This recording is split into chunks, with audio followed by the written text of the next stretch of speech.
सभी विद्यार्थियों को नमस्कार। अपने इस YouTube चैनल पर आपका स्वागत है। हूँ अभिनंदन। हाँ तो विद्यार्थियों, आज हम कक्षा 12 राजनीति विज्ञान विषय से एक महत्वपूर्ण पाठ देखने जा रहे हैं। तो आज का हमारा विषय रहेगा राजनीति विज्ञान।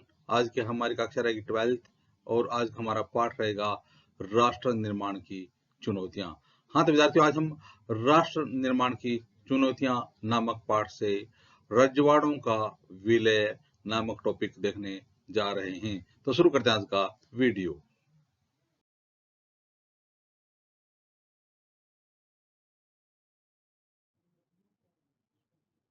हाँ तो विद्यार्थियों, आज हम देखेंगे रजवाड़ों का विलय।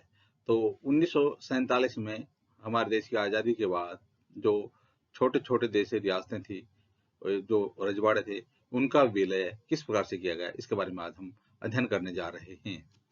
तो देखिए विद्यार्थियों, हमारे देश की आजादी के समय ब्रिटिश इंडिया था, वो दो भागों में बंटा हुआ था। यानी ब्रिटिश भारत दो भागों में बंटा हुआ था। एक तरफ थे ब्रिटिश प्रभुत्व वाले भारतीय प्रांत, ब्रिटिश प्रभुत्व वाले भारतीय प्रांत। तो ब्रिटिश प्रभुत्व का मतलब है कि वहां पर अंग्रेजी सरकार का सीधा नियंत्रण था। यानी ब्रिटिश प्रभुत्व वाले जो भारतीय प्रांत थे, उन प्रांतों पर अंग्रेजी सरकार का सीधा नियंत्रण था। और दूसरे थे रजवाड़े। दूसरे कौन क्या थे? रजवाड़े थे, जिन पर राजाओं का शासन था। तो इस प्रकार से ब्रिटिश इंडिया दो भागों में बंटा हुआ था। एक तो ब्रिटिश प्रभुत्व वाले प्रांत, भारतीय प्रांत, और दूसरे थे रजवाड़े। हाँ तो विद्यार्थियों, अब देखेंगे कि उस समय समस्या क्या आई थी। तो देखिए विद्यार्थियों, आजादी के बाद जो हमारे देश है वो छोटी छोटी रियासतों में बंटा हुआ था। जो रजवाड़े थे, उनके एकीकरण की एक बहुत बड़ी समस्या आई थी। तो देखिए विद्यार्थियों, 565 रजवाड़ों पर अंग्रेजी राज का नजरिया कि चाहें तो वे भारत या पाकिस्तान में शामिल हो जाएं या स्वतंत्र रह सकते हैं। यानी जो 565 रजवाड़े थे, तो आजादी के बाद अंग्रेजी सरकार का नजरिया था कि चाहे तो ये 565 रजवाड़े हैं वो भारत में मिल सकते हैं, इनमें कोई चाहे तो पाकिस्तान में जा सकता है, और यदि ये चाहें तो स्वतंत्र रह सकते हैं। तो इस प्रकार से हमारे सामने एक भारत संघ को संगठित करने में एक विकट समस्या उत्पन्न हो गई थी। तो यह अधिकार प्रजा को नहीं, राजाओं को दिया गया था। और यह अधिकार था ना कि वे चाहें तो भारत में मिल सकते हैं, चाहे तो पाकिस्तान के साथ जा सकते हैं, और चाहे तो स्वतंत्र रह सकते हैं। यह अधिकार किनको दिया गया था? राजाओं को दिया गया था, प्रजा को नहीं दिया गया था। तो इस प्रकार से एक भारत को संगठित करने में, भारत संघ को स्थापित करने में एक विकट समस्या खड़ी हो गई थी। हाँ तो विद्यार्थियों, उस समय त्रावणकोर के राजा ने सबसे पहले अपने राज्य को आजाद रखने की घोषणा कर दी। किस राजा ने?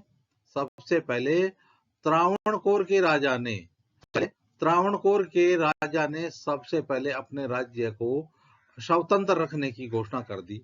उसके बाद अगले ही दिन हैदराबाद के शासक को निजाम कहा जाता था। तो अगले ही दिन हैदराबाद के निजाम ने भी अपने राज्य को अलग रखने की घोषणा कर दी। उसके बाद भोपाल का नवाब संविधान सभा में शामिल नहीं होना चाहता था, और जो भोपाल का नवाब था वो संविधान सभा में ही शामिल नहीं होना चाहता था। तो इस प्रकार से एक भारत संघ को संगठित करने में समस्या उत्पन्न हो गई थी। देखिए विद्यार्थियों, ये अधिकांश जो रजवाड़ों में शासन था वो अलोकतांत्रिक रीति से चलाया जाता था। तो जो रजवाड़े थे, रियासतें थी, उनमें जो शासन है वो अलोकतांत्रिक रीति से चलाया जाता था। हाँ तो विद्यार्थियों, उसके बाद सरकार का क्या नजरिया रहा? तो जब जो रियासतें थी, उनमें से कुछ जो रजवाड़े थे वो स्वतंत्र रहने की मांग कर रहे थे, कुछ पाकिस्तान के साथ जाने की मांग कर रहे थे। तो उस समय सरकार का क्या नजरिया रहा? तो देखिए विद्यार्थियों, छोटे बड़े विभिन्न आकार के देशों में बंट जाने की इस संभावना के विरुद्ध अंतरिम सरकार ने कड़ा रुख अपनाया। तो जब सरकार को पता चल गया कि भाई भारत अब वो छोटे छोटे देशों में बंट सकता है, तो इस पर जो अपनी अंतरिम सरकार थी, अंतरिम सरकार ने कड़ा रुख अपनाते हुए उसको एक चेतावनी दे डाली। मुस्लिम लीग ने भारतीय राष्ट्रीय कांग्रेस के इस कदम का विरोध किया। मुस्लिम लीग का मानना था कि यदि कोई रजवाड़ा स्वतंत्र रहना चाहता है तो वो रह सकता है। तो मुस्लिम लीग ने भारतीय राष्ट्रीय कांग्रेस के इस कदम का विरोध किया। रजवाड़ों के शासकों को मनाने समझाने में सरदार पटेल ने ऐतिहासिक भूमिका निभाई और अधिकतर रजवाड़ों को उन्होंने अब भारतीय संघ में शामिल होने के लिए राजी भी कर लिया। किसने? लौह पुरुष सरदार वल्लभ भाई पटेल ने महत्वपूर्ण भूमिका निभाते हुए, एक ऐतिहासिक भूमिका निभाते हुए ज्यादातर जो रजवाड़े थे उनको भारतीय संघ में शामिल होने के लिए राजी कर लिया था। अधिकतर रजवाड़ों के शासकों ने भारतीय संघ में अपने विलय के एक सहमति पत्र पर हस्ताक्षर किए। यानी अधिकतर जो रजवाड़े थे, उनके जो शासक थे, उन्होंने भारतीय संघ में शामिल होने के लिए एक विलय पत्र था, एक सहमति पत्र था, उस पर हस्ताक्षर कर दिए। इस सहमति पत्र को इंस्ट्रूमेंट ऑफ एक्सेशन कहा जाता था। तो जो सहमति पत्र था उस पर एक भारतीय शासकों को, जो भारतीय रजवाड़ों के शासक थे, उनको हस्ताक्षर करना था और उस सहमति पत्र पर जो हस्ताक्षर करना था उसको क्या कहा जाता था? उसको, उस सहमति पत्र को इंस्ट्रूमेंट ऑफ एक्सेशन कहा जाता था। जूनागढ़, हैदराबाद, कश्मीर और मणिपुर की रियासतों का विलय बाकियों की तुलना में थोड़ा कठिन साबित हुआ। तो प्रश्न पूछा जा सकता है कि कौन कौन सी रियासतें थी जिनका विलय है वो भारत संघ में कठिनाई से हुआ। तो एक तो थी जूनागढ़, हैदराबाद, कश्मीर और मणिपुर।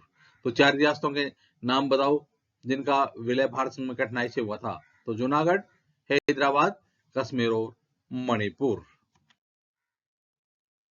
हाँ तो विद्यार्थियों, अब सबसे पहले हम हैदराबाद का विलय देखेंगे। किसका? हैदराबाद का विलय किस प्रकार से हुआ वो देखने जा रहे हैं। तो देखिए, हैदराबाद के शासक को निजाम कहा जाता था। तो हैदराबाद के शासक को क्या कहा जाता था? निजाम। निजाम चाहता था कि हैदराबाद की रियासत को आजाद रियासत का दर्जा दिया जाए। तो निजाम चाहता था कि हैदराबाद एक आजाद रियासत का दर्जा प्राप्त करे। निजाम ने सन 1947 के नवंबर में भारत के साथ यथास्थिति बहाल रखने का 1 साल के लिए एक समझौता किया था। यानी 1 साल के लिए 1947 में समझौता किया था, 1 साल के लिए, कि यथास्थिति बनाए रखी जाए। यानी जो हैदराबाद उसको भारत संघ में शामिल नहीं किया जाए, जिस प्रकार जो अब स्थिति है उस स्थिति को बनाए रखा जाए। तो यह 1 साल के लिए समझौता था।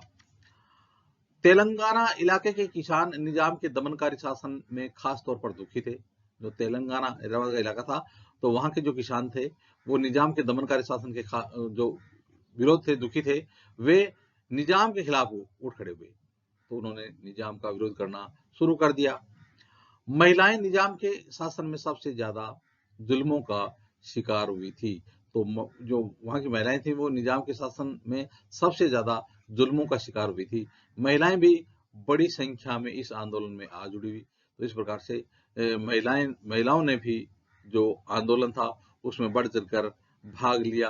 परिणाम स्वरूप आंदोलन को देख निजाम ने लोगों के खिलाफ एक अर्ध सैनिक बल रवाना किया। किसने?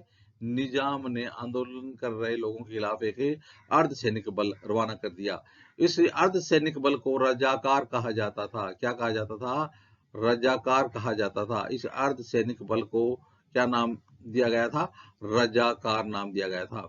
रजाकार अव्वल दर्जे के सांप्रदायिक और अत्याचारी थे। सांप्रदायिक और अत्याचारी थे, गैर मुस्लिमों के साथ अत्याचार करते थे। 1948 के सितंबर में भारतीय सेना निजाम के सैनिकों पर काबू पाने में के लिए हैदराबाद आ पहुंची। कब? 1948 में भारतीय सेना है वो निजाम के सैनिकों पर काबू पाने के लिए हैदराबाद आ पहुंची। इसके बाद निजाम ने आत्मसमर्पण कर दिया और निजाम के आत्मसमर्पण करने के साथ ही हैदराबाद का भारत में विलय हो गया। तो इस प्रकार से सैनिक कार्रवाई के द्वारा हैदराबाद का भारत में विलय किया गया। तो इस प्रकार से इसमें सरदार वल्लभ भाई पटेल की महत्वपूर्ण भूमिका रही।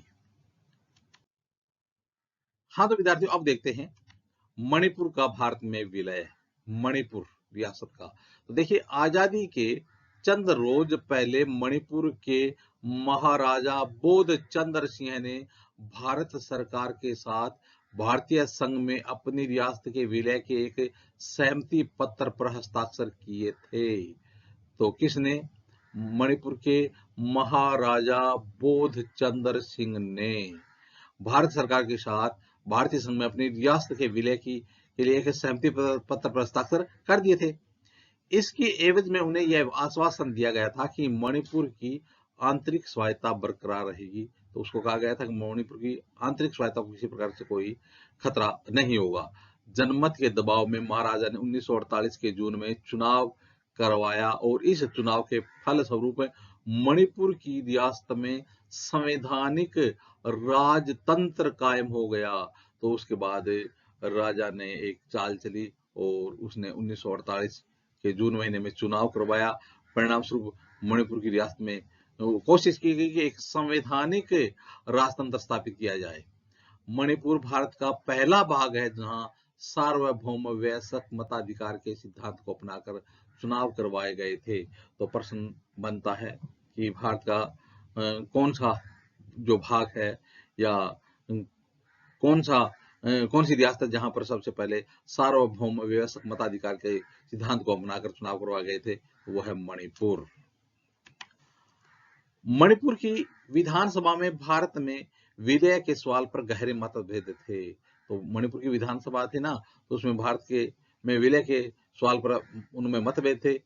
मणिपुर की निर्वाचित विधानसभा से परामर्श किए बगैर भारत सरकार ने महाराजा पर दबाव डाला कि वे भारतीय संघ में शामिल होने के लिए समझौते पर हस्ताक्षर कर दें। तो मणिपुर की निर्वाचित जो विधानसभा ने उससे सलाह लिए बगैर, परामर्श के बगैर ही भारत सरकार ने महाराजा पर दबाव डाला कि किसी प्रकार से वो भारत संघ में शामिल होने के लिए समझौते पर हस्ताक्षर कर दें। भारत सरकार को इसमें सफलता मिलेगी। मणिपुर में इस कदम को लेकर के लोगों में क्रोध और नाराजगी के भाव पैदा हुए, लेकिन मणिपुर को भारत संघ में शामिल कर लिया गया।